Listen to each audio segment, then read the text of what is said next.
So we're talking today about the Hackitt report on building regulation and fire safety. And Mary, obviously the catalyst in a way for this was the Grenfell tragedy from last year. But actually this report looks to step back a bit and look at some of the regulatory issues. So what are the regulatory issues that this report set out to examine? Well, keeping people safe from fire seems like such an obvious thing. But what the Hackitt report identifies is that in the UK, still so many people are ignorant of what those legal requirements are. The law and the guidance is very difficult to find and very complicated and confusing. And to be honest, there's not a huge amount of regulation in this area currently. And as a result, what we see this report doing is actually refocusing on the regulatory issues. And I think we were probably expecting that this report wasn't going to pull any punches. We had the interim report in December that was essentially said that the system wasn't fit for purpose. But still, I think it really is quite a damning report. Could you just take us through some of the main failings that the Hackitt report found? Yeah, to me reading it, some of the things weren't entirely surprising. There is a really big focus in here about the fact that responsibility is often falling through the cracks. We are talking about buildings that may have a very long lifespan and have a number of owners and parties involved, and it's simply not clear enough as to who is accountable for fire safety during that period. There's also a lot of discussion about people operating in silos. When I say people, businesses, landlords, tenants, and the need for there to be a much more collaborative approach.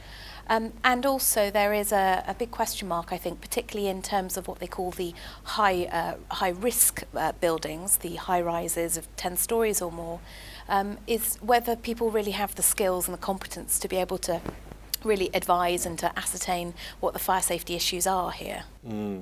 And there's been a lot of focus in the interim and since the publication about specific things, the cladding, for example. But really, the report is talking about systemic change. What sort of the systemic changes are recommended in the report?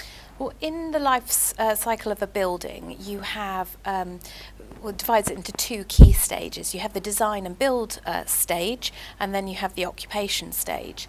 In the design and build stage, there is a real focus in this report on setting out who the responsible parties actually should be.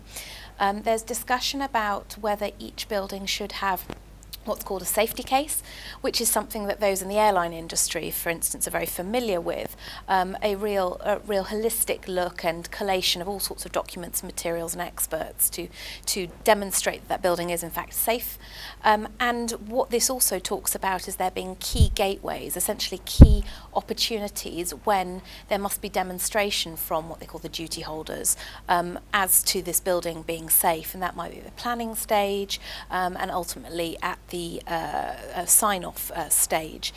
In occupation, there's discussion about the fact that ultimately it's likely to be the building owner or the landlord who's going to be responsible, but also discussion that there should be somebody called a building safety manager who was probably going to be the managing agent who needs to have the skills to, on a day-to-day basis, manage fire safety within the building.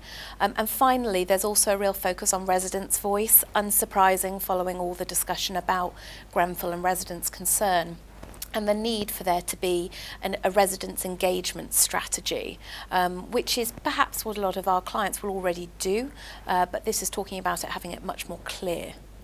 If we could just focus on one of those, the aspects of those changes that you just talked about, which is the responsible persons. And I know that has obviously been a real tricky issue, trying to work out who the responsible persons are at any one time during the development and occupation phase.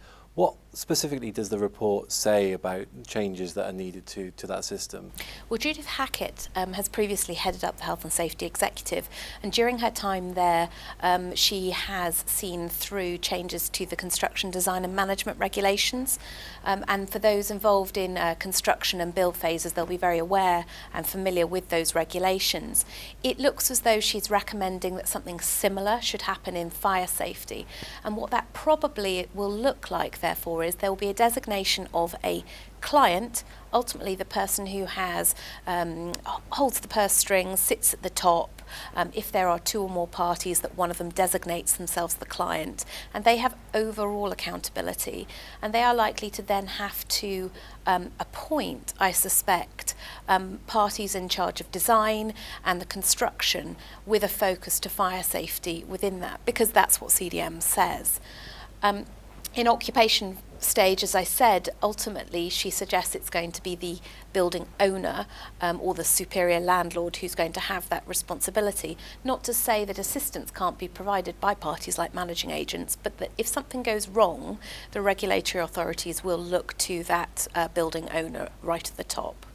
And if something goes wrong, I know that one of the things that most focuses attention really is in relation to enforcement and fines. Does the report advocate an increase in the potential fines for breach of fire safety regulation? It doesn't go quite that far, but that is certainly what I would suspect could happen. Currently the regime is slightly confusing because there are different regulators depending on the phase of the life of the building. So what is proposed is that there will be what's called a joint competent authority, a JCA, and that will be not a new regulatory authority, but authorities working together, the fire service, the building control, the health and safety executive, and that between them they will be the parties who will be looking at the safety case during the stages of build, design and build, and approving or rejecting, and that ultimately they could be looking during occupation at whether fire safety concerns are being met. Importantly as well, there is the proposal that they can recover their costs, so ultimately there will be self-funding, which of course might incentivise greater enforcement and action by regulatory authority. So the report identifies a lot of systemic change that is likely to be coming down the horizon, and I suspect parts of that will be quicker than others in actually materialising. What should businesses be doing now, whether they are in the development sector or whether they are occupiers or owners? What the practical steps that they should be thinking about taking now? We've been talking to clients about this for some time now, to say there are certain practical steps that just don't need to wait. They are sensible and they're within the confines of the existing law. One of the steps is about consultation when you are thinking of when you're designing a building. You don't need to consult with the fire service before your plan is submitted to the planning authority. But practically speaking, if there is then an issue identified later, it could cost our clients a lot of money. So we recommend that either you consult with the fire service or bring on board those fire specialists right at the outset of design. Secondly, this discussion about a safety case, I suspect that a number of our clients would already have a lot of that relevant material, but perhaps not all together, perhaps not in a single digital file, which is being recommended. And so a move towards that would be really positive. In terms of resident engagement, again, it is something that is very sensible and is probably being done, but actually having a strategy and being able to demonstrate that will set our clients in good stead. And finally, this point on defined roles and responsibilities. There is clearly the opportunity in contractual documentation to do that, particularly on the newer refurbs or builds, and therefore that's something we'd encourage our clients to look at. Mary Lawrence, that's been really helpful. Thank you. Thank you.